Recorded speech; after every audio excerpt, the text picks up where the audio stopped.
bienvenidos al Monday Challenge. Estamos con Federico Romero. Muchísimas gracias y muy buenos días. A vosotros, la verdad, y gracias también a todos los que estén siguiendo este webinar y sobre todo a cuantos todavía les daremos un premio doble. Un premio, y podemos dar muchísimos premios porque tenemos libros, tenemos formación de comunicación no verbal que en unos minutos os diremos cómo podéis ganarlos. Y Federico, ¿nos puedes contar qué vamos a aprender el día de hoy en tu webinar? Pues vamos a ver un poco lo que es el comportamiento no verbal. El papel lo aguanta todo, que en el papel ponemos muchas cosas, pero que después esto, cuando llegamos a las entrevistas, hay que pasarlo a los 5 sentidos. Estos son las 5 Ds. Delante tenemos una persona que tiene 5 sentidos y que sus 5 sentidos van a estar analizando todo lo que hagamos y digamos. Y todas las vías de comunicación que tenemos son la manera que tenemos de poderles decir a esas personas si hay coherencia entre lo que hemos puesto en el papel con lo que realmente expresamos. Un poco va a ser un viaje por la parte del comportamiento no verbal con, digamos, el objetivo de que la parte profesional salga un poco reforzada. De hecho, en algunos webinars que habéis tenido, por ejemplo, que hicisteis con Gina Arán, que habló bastante de la entrevista, ella ya hablaba de algunas de estas cosas. De hecho, no sé si recordaréis que hablaba de que a ver qué perfume llevabais. Esto es el olor, o sea, es uno de nuestros sentidos. Es muy importante ir a una entrevista y tener en cuenta absolutamente todo lo que puede captar la persona que tenemos delante. Hemos pasado, pues eso, del 2D, de lo que es una presentación en un papel, que ahí podemos poner muchas cosas que pueden ser, digamos, interpretables. Y claro, evidentemente, cuando pasamos a tener una persona delante, que a veces incluso pues son personas de recursos humanos que tienen pues bastantes conocimientos en este terreno, pues van a estar haciendo un análisis y verán el grado de congruencia y de coherencia que tenemos entre lo que decimos y lo que ellos están percibiendo por sus 5 sentidos, ¿no? Perfecto, y de hecho imagino que me podrás estar analizando, ¿no? Si a lo mejor pone las manos así, que las doblas, que si pongo los brazos cruzados, podría ser que también me estuvieras... Sí, a ver, yo te explico, no somos enfermizos, digamos, con esto y no estamos todo el día analizando la gente que somos expertos en comportamiento no verbal, pero sí que hay situaciones en las que no puedes evitarlo. Yo qué sé, cuando ves situaciones pues, de la televisión, de debates, de política, de cosas de este estilo, pues sí que en algunos momentos pues entra digamos, tu experto en funcionamiento sin que tú quieras, ¿no? Casi. Pero el resto del tiempo, cuando estás con amigos, familia y demás, pues no tienes el modo, digamos, análisis puesto en marcha, Claro. digamos, lo quitas. Pero yo me comprometo a que después contestaré absolutamente a todas las personas que hagan cualquier tipo de pregunta, aunque me esté 3 días contestando. Perfecto, bueno, pues nosotros encantados. Y antes de empezar, os comentamos que tenemos 3 libros de Supera tu Cima, gracias a la editorial Lead. Así que todos los que comentéis en el hashtag Monday Challenge o en los comentarios de orientación laboral, ahí en la página de orientación laboral, en los comentarios de Facebook, pues podéis participar para esos 3 libros y además vamos a regalar 3 formaciones de comunicación no verbal con el experto Federico Romero. Así que bueno, voy a poner el webinar. Adelante. Bueno, esta primera transparencia lo único que habla es un poco del perfil mío. Soy una persona que desde la adolescencia pues me gustaba este tema y lo empecé como hobby. He leído decenas de libros y después pues bueno, me formalicé, digamos, esta parte haciendo un máster que es el único que está, digamos, reconocido a nivel académico en comportamiento no verbal y detección del engaño. Y un poco, digamos, que me complementa un poco toda la formación que yo tenía con anterioridad.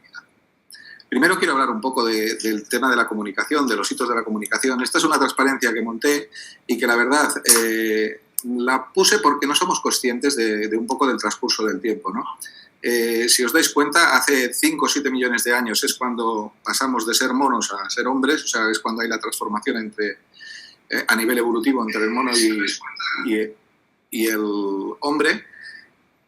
Hasta hace 2 millones de años no construíamos ningún tipo de herramienta y hace 100.000 años que se inició el lenguaje. Si lo comparáis con los 6 millones de años más o menos que llevamos en la Tierra como hombres, pues el lenguaje se puede decir que es relativamente reciente y se consolida hace 30-40.000 años solo. Antes era todo gruñidos y comportamiento no verbal. Comportamiento no verbal es común con los animales, o sea, hay animales que tienen emociones y que presentan también comportamiento no verbal. No es una cosa específica y única de las personas. Entonces, si os dais cuenta, después viene la escritura, que hace tan solo 5.000 años de la escritura. la escritura sirvió para que no tendríamos que estar haciendo una transmisión de conocimiento generacional de generación en generación y de manera lineal, sino que permitió hacer transmisión, digamos, múltiple.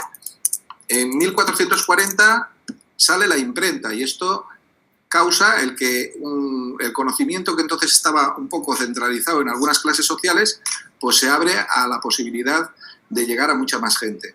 En el 876 el teléfono, en el 927 la televisión y en el 972 aquí al lado es Internet. O sea, imaginaros que estamos hablando de 6 millones de años y casi toda la revolución comunicativa la tenemos pegando a nosotros. Incluso he puesto el 2014 porque es un caso curioso de un experimento que se hizo entre Francia, España y Estados Unidos, en el cual se escaneaba a una persona mientras estaba, por ejemplo, con una emoción de tristeza, se le escaneaba el cerebro. Se transmitía vía Internet a Estados Unidos y en Estados Unidos, mediante inducción magnética, se activaban las mismas zonas del cerebro y el señor de Estados Unidos decía que sentía tristeza.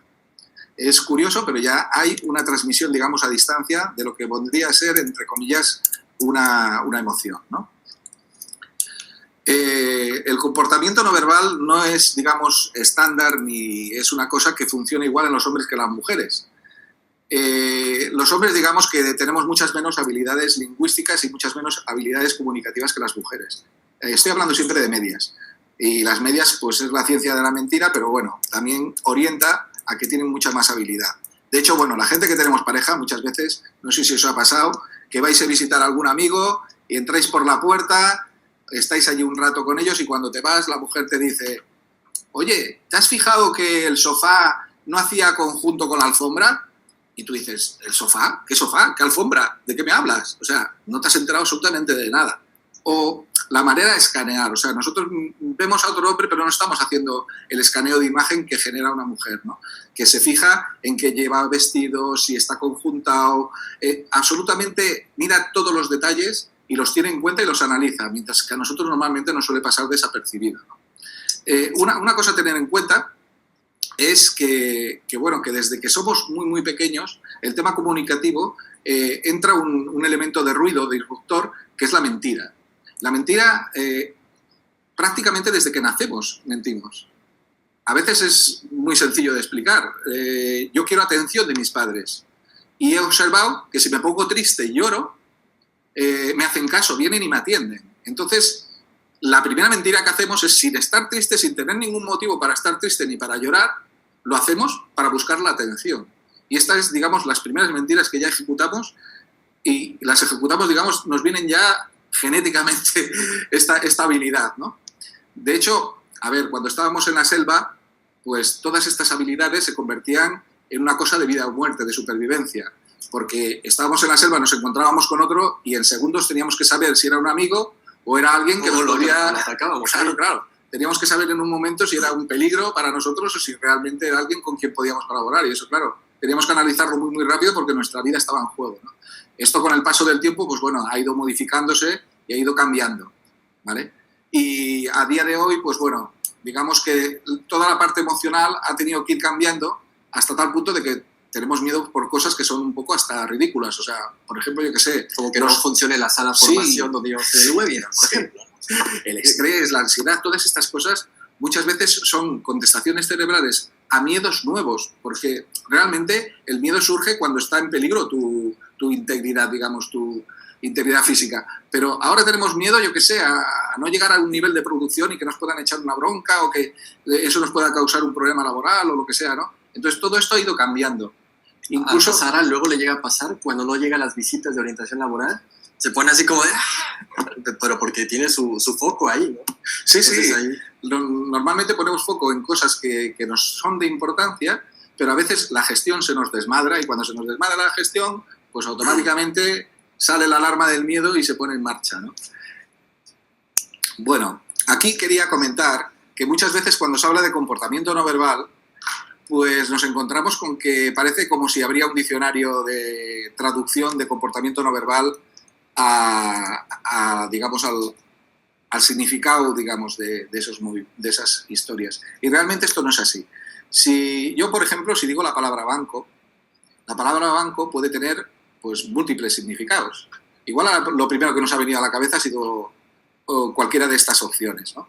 un banco de peces podría ser, un banco de abdominales, un banco de sentarse en un parque, un banco de semillas o de sangre, o un banco típico de finanzas, un banco de alimentos, un banco de datos, etcétera, ¿vale? Yo he puesto todos estos para que veáis que una palabra puede tener múltiples significados y depende del contexto en el que estemos. O sea, si yo digo, por ejemplo, que me he sentado en el banco a dar de comer a las palomas, pues evidentemente al contextualizar la palabra banco, todos sabemos que ha cogido el significado que comentábamos de banco de sentarse en un parque público, ¿no? En cambio, si decimos, pues he ingresado 2.000 euros en el banco, sabemos que estamos hablando de una entidad financiera, ¿no? Esto que pasa con las palabras, que hasta que no se contextualizan no cogen significado, pasa también con los gestos. He puesto el ejemplo, de hecho había hecho hace no mucho un post sobre esto concretamente, porque en departamentos de recursos humanos pues se dice que cruzar los brazos es algo, digamos, que indica inseguridad. Y es verdad, pues sí, pero es una media verdad. El cruzar los brazos, como os decía antes, depende del contexto, puede significar múltiples cosas. Lo que pasa es que si vais a una entrevista yo os recomiendo que no crucéis los brazos porque casi toda la gente que está en recursos humanos les han dicho que eso significa y tiene el significado concreto este de inseguridad, con lo cual evitarlo. Entonces, ¿qué puede ser? Puede ser un hábito, una costumbre automatizada. Cuando una cosa es una costumbre automatizada, carece totalmente de sentido. O sea, no tiene un significado. Puede ser que estés sentado en una silla que no tenga reposabrazos. Puede ser lo que dicen normalmente, que te estés protegiendo por inseguridad. También puede ser un gesto de seducción. Las mujeres a veces lo hacen para resaltar el pecho. O los hombres también es un gesto de seducción para marcar el bíceps.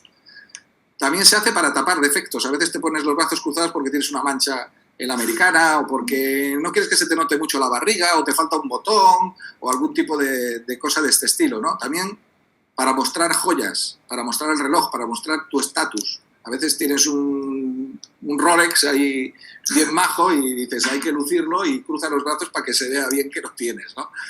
También se utiliza como aislamiento. Cuando quieres aislarte de otra persona porque te incomoda o con un entorno que te es hostil.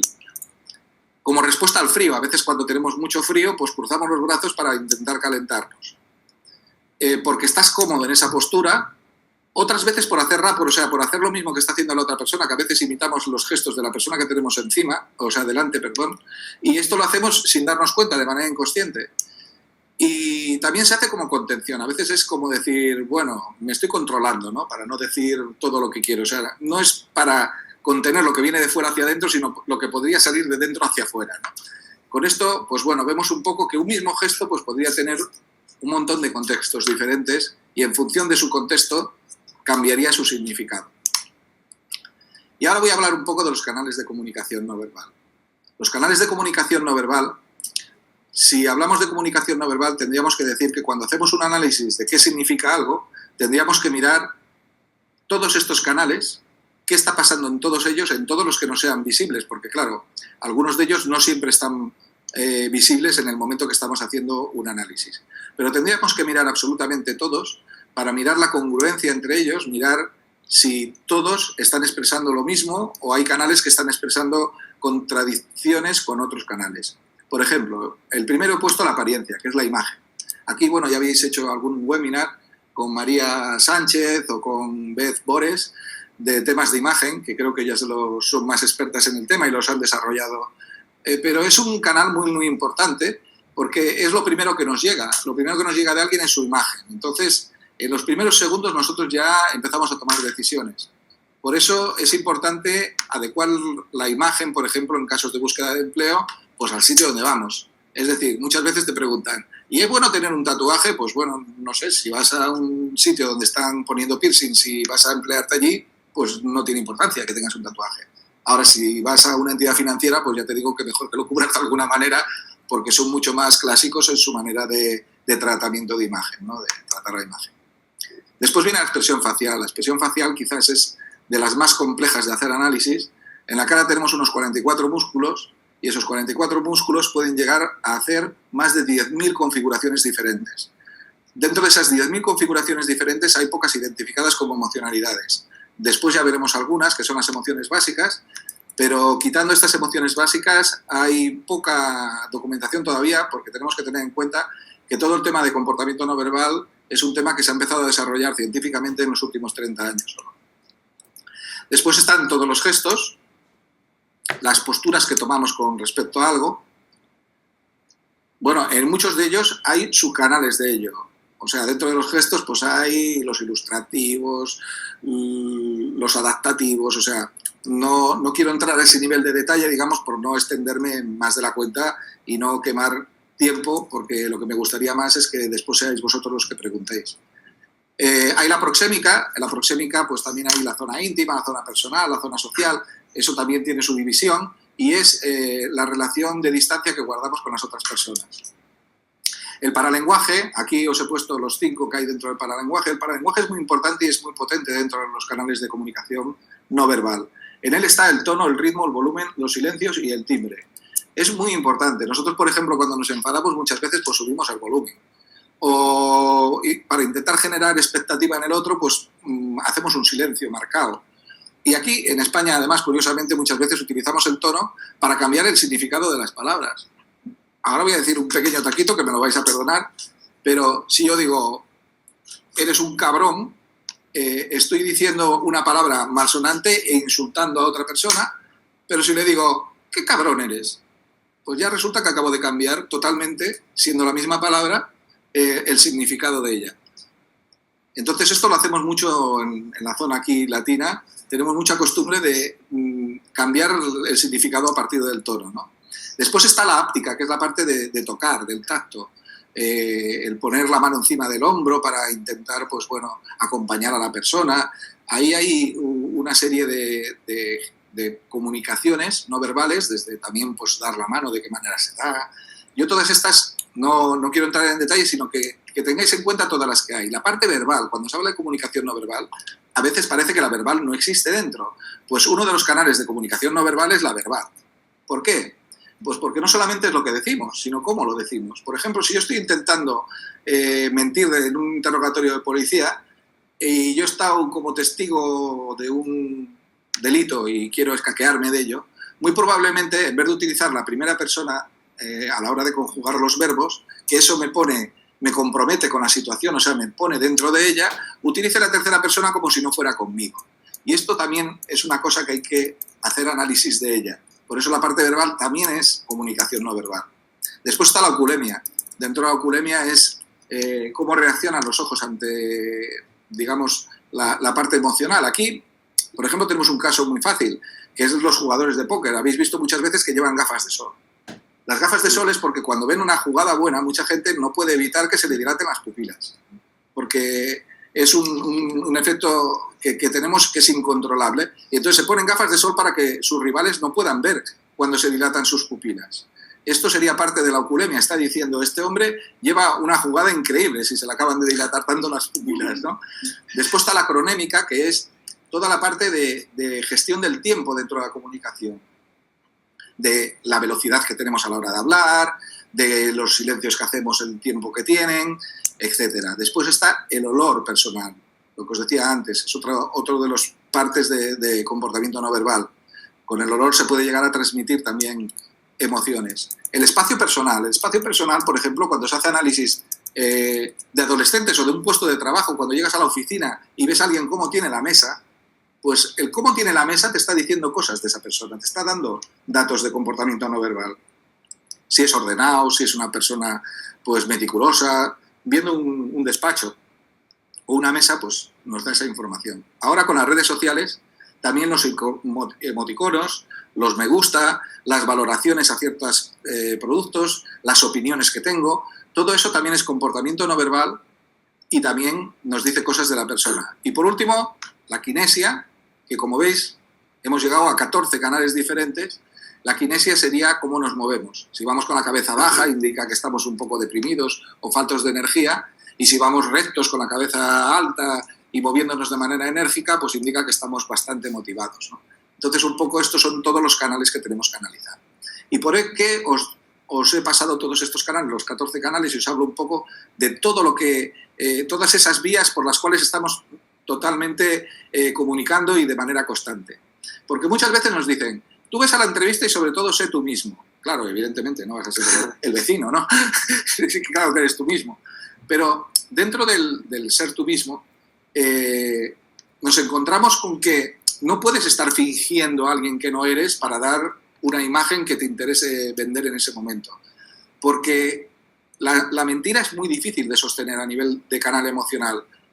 Sobre todo si delante lo que tienes es un experto, lo tienes muy mal. Porque tendrías que tener coherencia con estos 14 canales en el momento que estás comunicando. Porque si no, en cuanto empiecen a ver que hay falta de coherencia entre lo que estás diciendo y los gestos que se están provocando, enseguida detectarán que algo allí está fallando.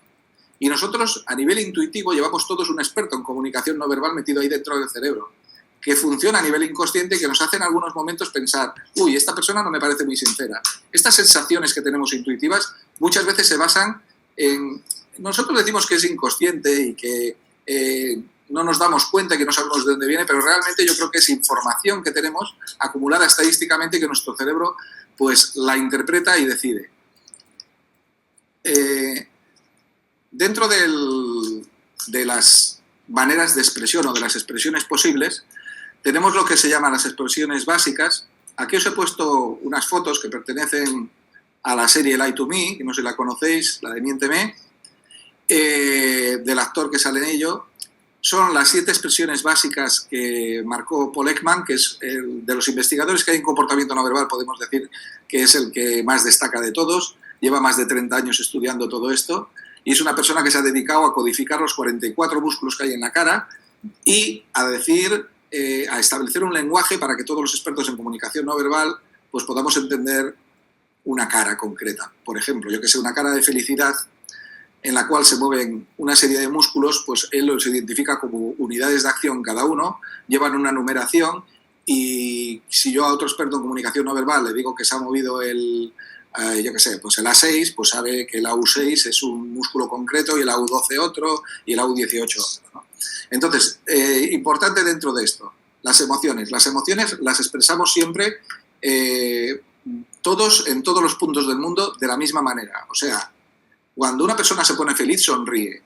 Y cuando sonríe, sonríe igual aquí que un japonés, que un ecuatoriano, que un africano. ¿Vale? Incluso la persona que hizo el estudio de las emociones básicas, que fue Paul Ekman, cuando estuvo viajando, tenía la curiosidad de que en Japón, al principio la gente parecía que no contestaba emocionalmente, no hacía respuesta emocional. Y es porque ellos tienen costumbre de contener las emociones en público. Y se dio cuenta de ello porque cuando salió de la habitación, inmediatamente apareció la expresión que estaba, digamos, conteniendo, típico de la cultura japonesa. Después fue a algunos sitios aislados totalmente de todo tipo de civilización y en Nueva Zelanda se dio cuenta en estos sitios que estuvo investigando que incluso sitios que no tenían contacto con ningún tipo de civilización reconocían perfectamente cada una de estas 7 emociones básicas. Estas las llamamos, digamos, de serie, ¿vale? Y estas además tienen esa manera de expresar y cuando vemos esa expresión sabemos que detrás está una emoción sí o sí. O sea, podemos decir que no podemos saber cómo alguien piensa, pero sí podemos saber cómo alguien siente. Si nos fijamos bien en estas caras. Muchas veces, estas caras, cuando las ves, no acabas de reconocerlas del todo.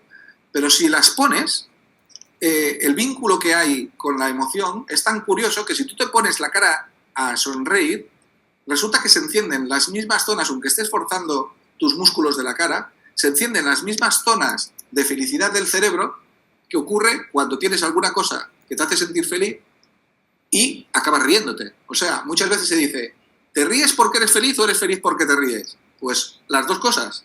O sea, cuando nos reímos porque somos felices es porque algo en el cerebro, digamos, ha interaccionado y hace que expresemos esa emoción, pero también cuando forzamos esa emoción sin que haya ningún motivo, resulta que se encienden las mismas zonas cerebrales dentro de nuestro cerebro. Con lo cual, esto es una buena cosa para saber, porque nos da una serie de juegos. Nos da juegos, por ejemplo, a la hora de decir, pues bueno, yo estoy pasando por una mala situación. Estoy en una situación pues, de tristeza o de abatimiento, de lo que sea. Sé que si yo cojo y fuerzo a mi cerebro a mover los músculos de la alegría, o sea, comisuras de los labios hacia arriba y achino un poquito los ojos para intentar conseguir una sonrisa lo más auténtica posible, sé que en ese momento estoy intentando encender y estoy encendiendo todas las mismas zonas del cerebro de la alegría. Muy probablemente cuando yo haga ese gesto sea incapaz de sentir esa ansiedad, ese dolor, esa cosa que me está molestando en ese momento, porque es totalmente incompatible. O sea, el cerebro no puede estar haciendo una cosa y la contraria. Entonces, si yo fuerzo al cerebro a que encienda la parte de la alegría, hasta cierto punto lo que estoy haciendo es desplazar en la otra emoción que igual no es tan, digamos, tan positiva, ¿no? Entonces yo creo que sí que es importante el saber que hay estos mecanismos para poderlos utilizar en favor nuestro. Y sobre todo sí que os digo que una persona, si quiere ser estupenda, pues lo único que tiene que hacer es trabajar todo esto de manera coherente con como quiere ser. Y entonces después, sí que cuando vaya a una entrevista de trabajo puede ser como es. Y le dirás, ¿qué tienes que hacer? Sé tú mismo. Vale, muy bien. Porque ahí sí que tendrá sentido el ser tú mismo, porque realmente tú eres como tú quieres ser. Y si eso se cumple, pues es estupendo.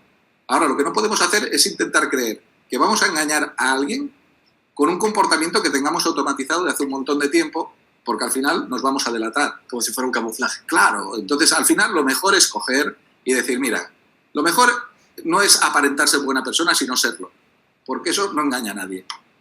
Serás sincero, serás honesto, y la honestidad y la sinceridad al final la gente la percibe, la gente se da cuenta de ella. O sea, la gente, tenemos eso que os decía antes, una especie de experto no verbal ahí dentro, que cuando ve cosas raras dice, uy, aquí algo raro está pasando. Este me la quiere colar, este ya está diciendo algo que no me acaba de convencer del todo. Y entonces, en el momento que empieza a pasar eso es cuando nos encontramos con problemas.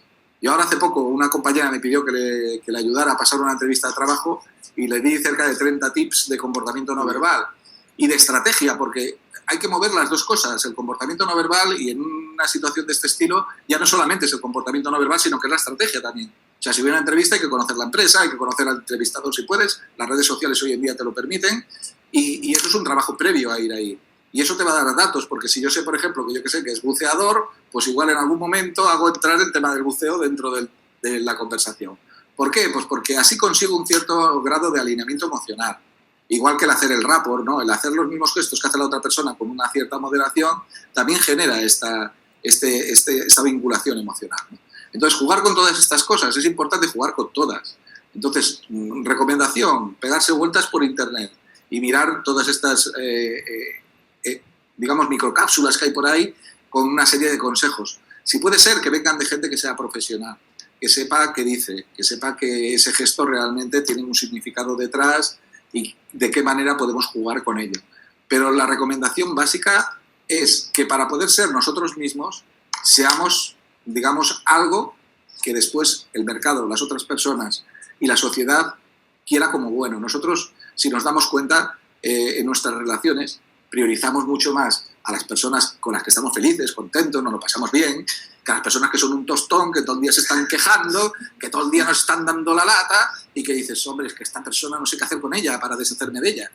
Pues si nosotros queremos eso, lo que tenemos que ser es un poco conscientes de qué es lo que nosotros pedimos a los demás, de qué nosotros nos gusta tener en nuestro entorno para intentar aportar nosotros eso a nuestro entorno. Tenemos que intentar aportar nuestra mejor versión. Y entonces no hace falta ni mirárselas. Cuando llegas a ese punto, ya no hace falta ni mirarse qué es lo que hay que hacer, porque simplemente con ser honesto y ser tú mismo, entonces sí que funcionará, porque será totalmente coherente con lo que estarás expresando. Y habrá, esa coherencia también se nota.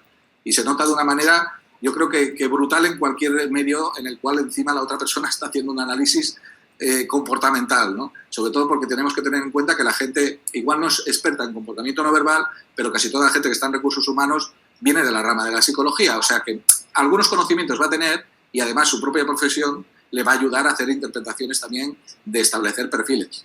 Entonces también es importante. Y tenías, hablando de microcápsulas, tenías un vídeo, ¿no?, que nos querías presentar. Sí, quería poneros un vídeo que es un trocito que es muy interesante de esta serie. La serie de Lie to Me tiene la característica, sobre todo a nivel de comportamiento no verbal.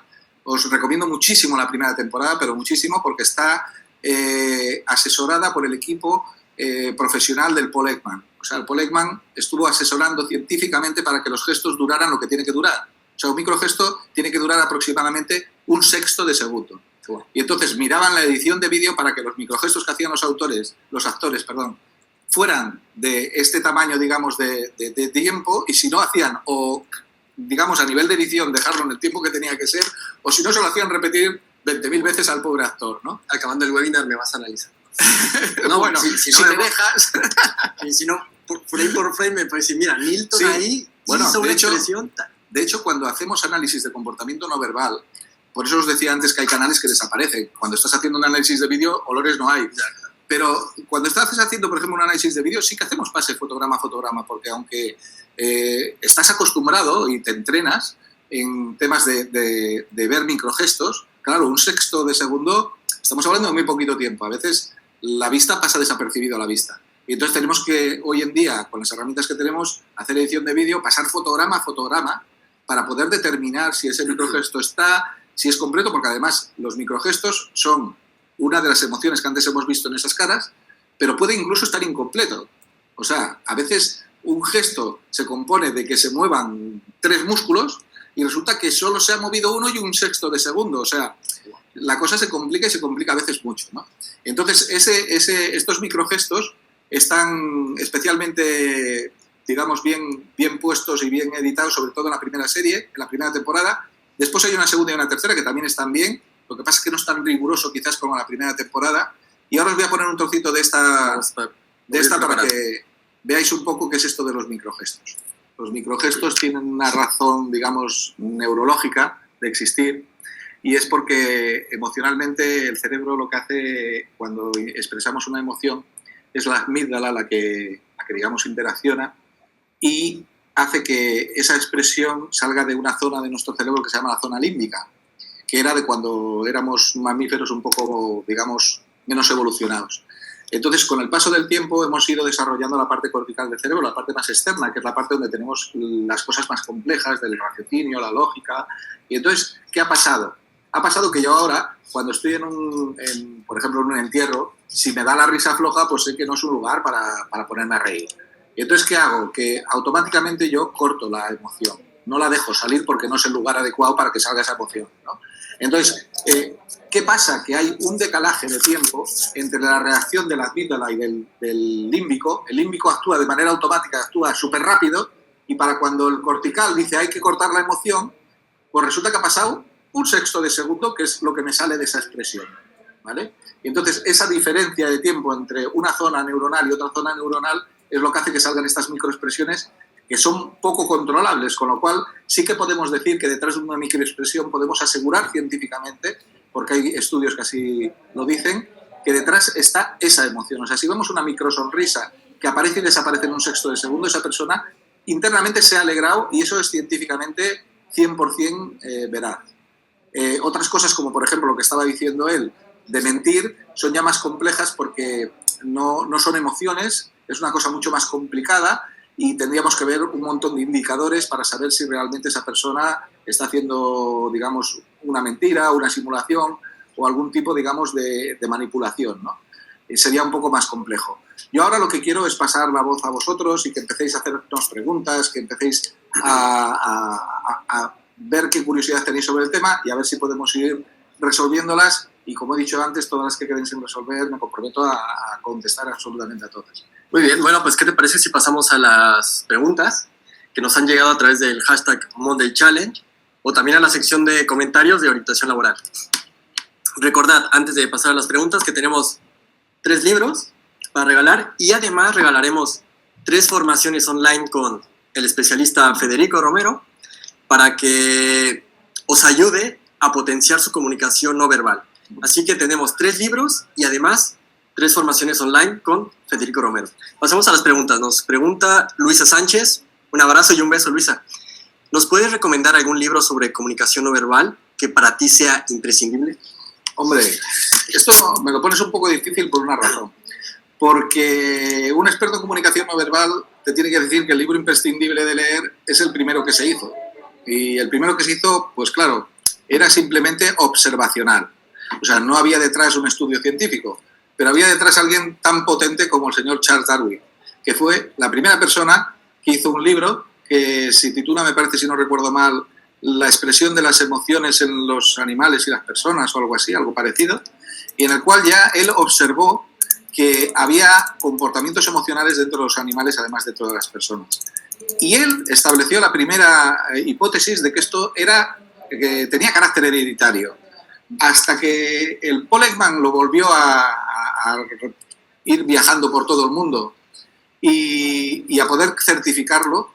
Justo, incluso el propio Paul Ekman reconoce que cuando él hizo este viaje, él creía que era un tema cultural, que era un tema que aprendíamos a nivel cultural y que nada tenía que ver con la evolución, ¿no? Y fue él mismo el que se dio cuenta de que estaba, con su propio estudio se dio cuenta de que estaba equivocado y que realmente Darwin, esa intuición que tenía tan espectacular este hombre, pues había llegado a una conclusión que era totalmente válida, ¿no? Con lo cual yo creo que como libro de referencia para cualquier experto en comportamiento no verbal, La expresión de las emociones de Darwin es un libro que hay que tener en cuenta sí o sí. Después hay un montón de autores y lo que sí os recomendaría es intentar ir a autores que sean autores pues, como Paul Ekman, que es un autor de referencia, y tener una garantía detrás de que quien está es una persona de comportamiento no verbal, porque hay muchísimos libros de comportamiento no verbal pues que son recopilaciones de retazos de muchos sitios, pero realmente, digamos, la base científica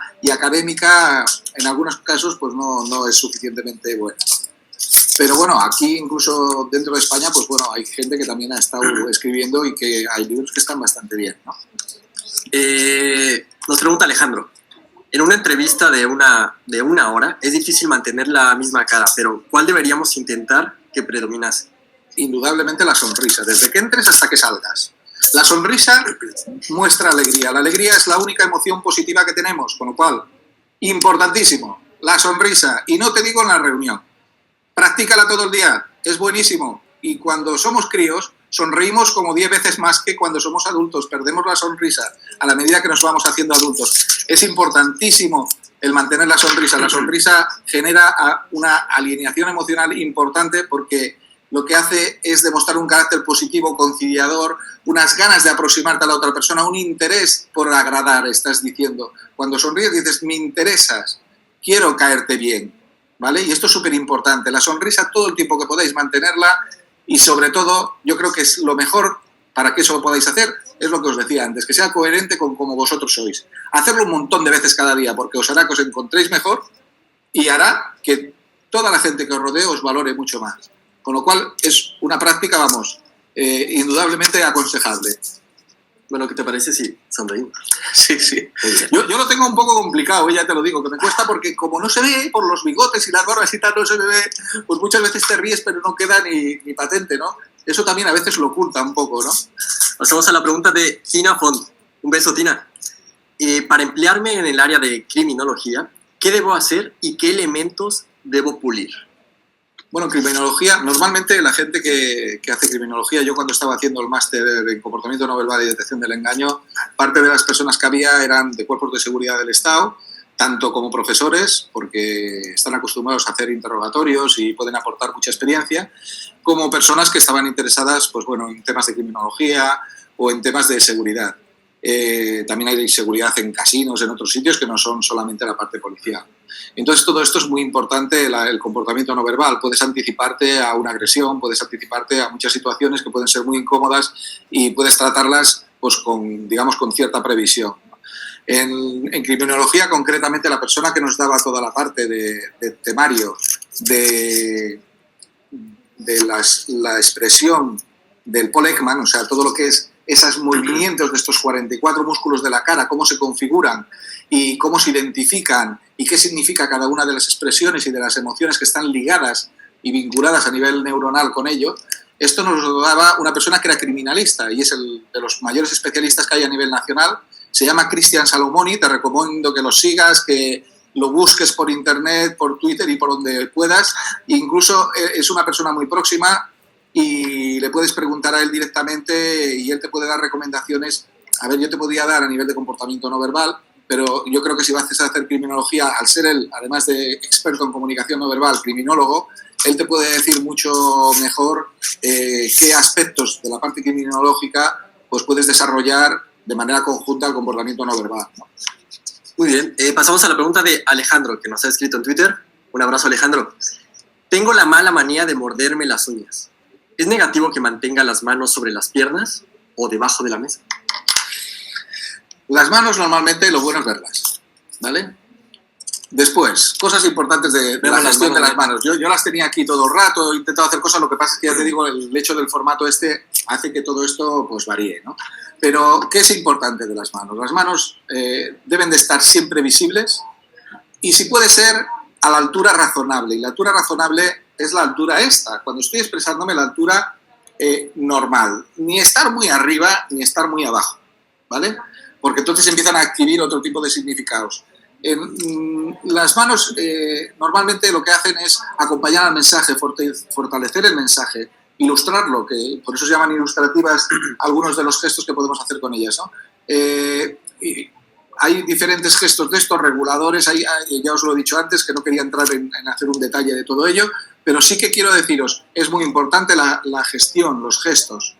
Entonces, contra los automatismos de comerse las uñas o de cosas de estas, pues se puede hacer poco. Lo que se puede hacer es mediante, quizás yo en el caso mío, que vengo también y tengo un máster en coaching ejecutivo empresarial personal y conocimientos en programación neurolingüística, te diría que quizás yo lo que te recomendaría es mediante algún ejercicio intentar, sobre todo ejercicios quizás de programación neurolingüística, intentar reprogramar esa parte de tu cerebro que hace que tengas ese hábito. Intentar, normalmente lo que se hace para quitar un hábito es poner otro encima.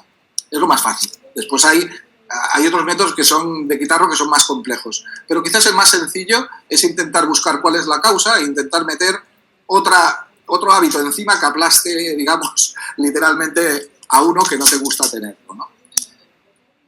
Y bueno, ya está esto. Entonces, más que nada es esto. Sí, las manos siempre visibles. Y bueno, de hecho Alejandro, mientras le respondías, nos ha mandado otro tuit que nos comenta: intento sonreír, pero a veces la tensión supera la sonrisa.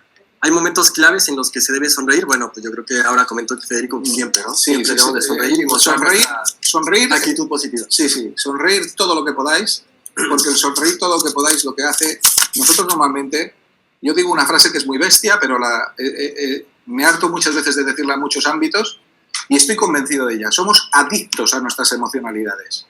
Y adictos quiere decir que si nosotros sonreímos generamos una química positiva en el cerebro y esa química positiva, nuestro cerebro no entiende de cosas buenas ni de cosas malas, pero sí que entiende de la repetición y genera hábitos y pide otra vez lo mismo que le has dado.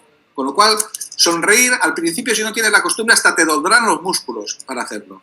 Y ya os lo digo, y es verdad, o sea, llega un momento que duran hasta los músculos la gente que no está acostumbrada. Pero cuando pasa un cierto tiempo, normalmente entre 21 y 28 días se genera un hábito, un camino neuronal. Siempre que seas constante en la repetición, ¿eh? Las cosas funcionan si eres constante. Si lo que tienes que generar un hábito es de una cosa que sea sencilla, en una luna, que digo yo, lo tienes resuelto. Y si es una cosa muy compleja, serán 2 lunas.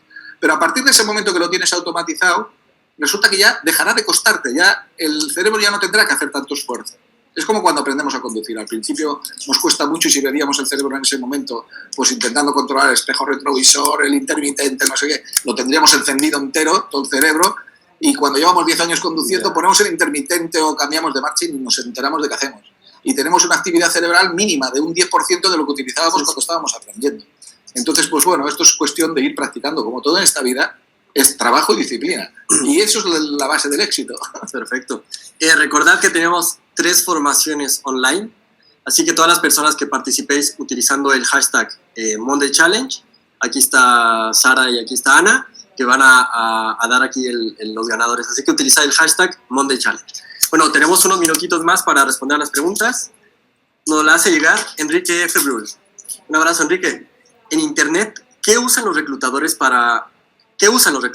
aparte del vídeo para analizar la comunicación no verbal de la persona?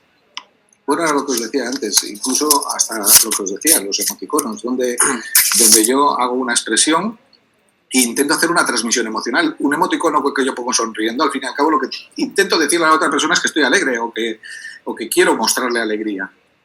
Con lo cual, ahí sí que hay una transmisión emocional y hay posibilidad de hacer un análisis de ella. Evidentemente, las redes se prestan más a mirar las opiniones o comentarios que haces, dónde los haces, con qué temas. O sea, absolutamente todo lo que es el movimiento que tú haces por la red y la huella que vas dejando es la que es capaz de analizarse a nivel de comportamiento no verbal. Y antes os decía, incluso como es a veces escrito, por la parte verbal también el nivel de implicación, o sea, qué verbos estás utilizando, qué adjetivos, dónde, cómo y de qué manera, nos dicen muchas cosas sobre el perfil de una persona. A partir del comportamiento no verbal se podría hacer una definición no igual tan específica como con algún test psicológico de estos que son muy largos y que tienen muchísimas preguntas y entonces el análisis sería igual un poco más a detalle, pero sí que a nivel de rasgos generales nos podíamos mover y llegar a hacer incluso un perfil a partir del comportamiento no verbal. Y en las redes sociales, pues bueno, hay muchísima información analizable que es comportamiento no verbal. Muy bien. Pasamos a la pregunta de Ana Jiménez. ¿Cómo podemos controlar o entrenar nuestros gestos? Mira, esta es una buena pregunta. Yo esto siempre se lo digo a las personas cuando tienen que ir a una entrevista. Ponte delante de un espejo, ponte delante de una cámara y hasta que no te convenzas a ti mismo, no vas a convencer a nadie, ¿vale? Entonces, todo entrenamiento, como decía antes, trabajo y disciplina. Al final, si yo quiero ser una persona alegre, tengo que entrenar la sonrisa y tengo que entrenar la alegría. Y entonces, ¿cómo se entrenan los gestos? Pues a base de practicarlos, a base de reiterar y reiterar la práctica. Es la única manera que podemos tener garantía de que la cosa va a salir y va a ser coherente y va a ser natural, sobre todo. La naturalidad se gana a base de repetir una cosa y de que llega un momento que sale de manera automatizada. Eso, la automatización es la naturalidad realmente. Y, de hecho, estaba aquí con el Twitter. Nos dice Mati González, muchas gracias por la sesión de hoy, te felicita. Bueno, yo quiero felicitar a todo el equipo de InfoJobs que hacen que, pese a que no sea una cosa que hagas cada día y siempre tienes algo de nervios, pues hacen que el acogimiento es extraordinario y son muy buena gente, de verdaderamente hacen que te encuentres muy a gusto y que toda esta parte de los nervios sea un poco, digamos, más llevadera. Y también quiero dar muchísimas gracias a todos los que habéis aguantado ahí hasta el final, que os he dicho que os quería dar mucho las gracias al final y os prometo que os contestaré a todo lo que me preguntéis por las redes sociales. Y miraré en todas, además, en Facebook, en Twitter y en todas las redes que estoy enchufado, que estoy en todas, pues intentaré mirar en todas. Si os interesan estos temas, también tengo una web que se llama Ideasland, la tierra de las ideas, y allí voy publicando posts de cada X tiempo sobre diferentes temas relacionados con el comportamiento no verbal. Y también a partir de ahí veréis que están todos los datos de contacto mío, incluso hasta mi teléfono está, cosa que no se suele hacer. Pero bueno, yo digamos que me gusta estar próximo a las personas y intentar ayudar en aquello que pueda. Muy bien. Bueno, la verdad es que nosotros también queremos dar las gracias. No es que vayamos a acabar el webinar, es porque es momento de gracias. Que estés con nosotros aquí en el webinar y en Monday Challenge. Es un gustazo, es un honor. Y un beso y un abrazo a Celia. Muy bien, pues sí, la verdad es que hoy me ha mandado ella recuerdos a todos vosotros y me ha dicho, dice, no puedo estar porque estaba dando una formación, me parece que era en Barcelona Activa o no sé exactamente, porque como está todo el día que no para, pues la verdad es que cuesta a veces saber dónde está. Pero también me ha dicho que os transmitiera un abrazo a todos. Oye, a nombre de este bonito equipo que es Sara, Ana, Erasmo, os mandamos un fuerte abrazo y muchísimas gracias enormes por estar en cada Monday Challenge. ¿Y qué te parece si seguimos con las preguntas? ¿Podemos disponer 10 minutos más para responder esas preguntas? Que haga falta, ¿sí? Manuel Herrera nos pregunta en Twitter. Los microgestos, algo que no podemos ocultar, si sabes verlos, ¿es más difícil que te engañen?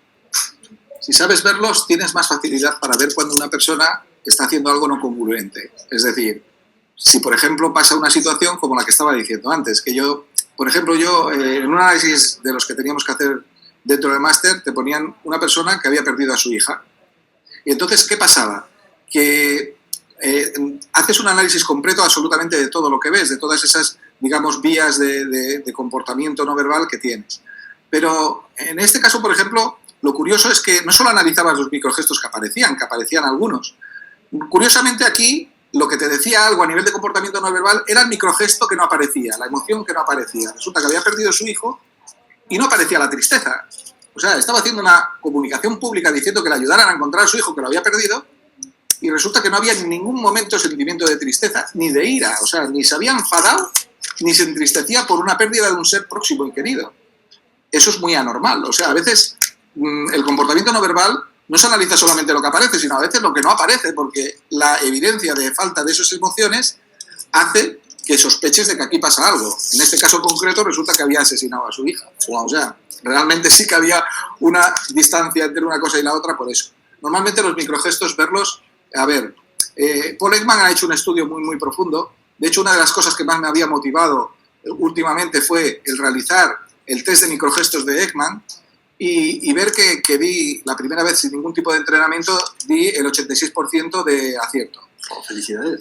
Resulta así que después leyendo uno de los libros de Ekman que se llama ¿Cómo detectar las mentiras? o algo así, allí hace una referencia sobre los estudios que le ha hecho con este test. Y decía que solamente un 2,5 por 1000, o sea, una cantidad de gente muy pequeña, es capaz de sacar un reconocimiento microgestual superior al 80% en el test. O sea, pasar el 80% sin ningún tipo de entrenamiento es lo que se denomina personas naturales, ¿vale? Que es que de manera natural ya son capaces de reconocer un montón de microgestos. Pero esto no quiere decir que seas especial, porque cualquier persona con entrenamiento puede llegar al 100% sin ninguna dificultad. Es cuestión, como decía antes, de trabajo y disciplina. Quizás el que parte de esta situación, digamos, lo tiene un poquito más fácil, pero al final a donde podemos llegar todos es al 100%, más para allá no podemos ir.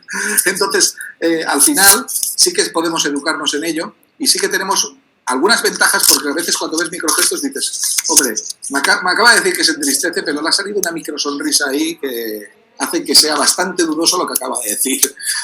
No hay una marca ni ningún indicador por sí solo que indique la mentira, pero sí es un indicador más que conjuntamente con otros te pueden indicar que haya una mentira en un nivel de probabilidades muy alto, ¿no?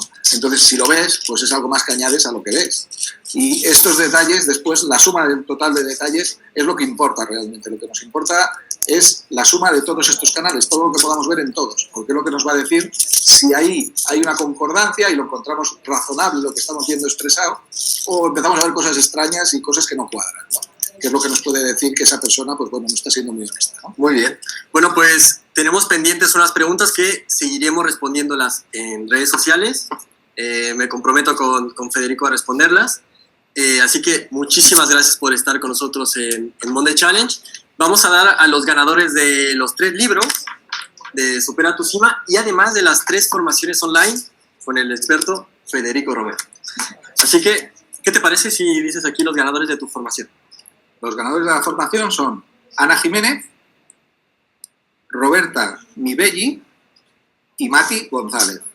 Enhorabuena, ya sabéis, os ponéis en contacto, ya Nilton os pasará mi correo electrónico y cuando os venga bien, acordaremos un momento en que nos venga bien a los dos. Yo tengo pues digamos el compromiso de que nos encontraremos y intentaré habilitar una de las formaciones que doy, digamos, en otros ámbitos, pues un poco en función de lo que también vosotros queráis, ¿no? Si, por ejemplo, os interesa más pues una entrevista, quizás os haga uno para saber enfrentarte a una entrevista o a un proceso de negociación, a un proceso de venta.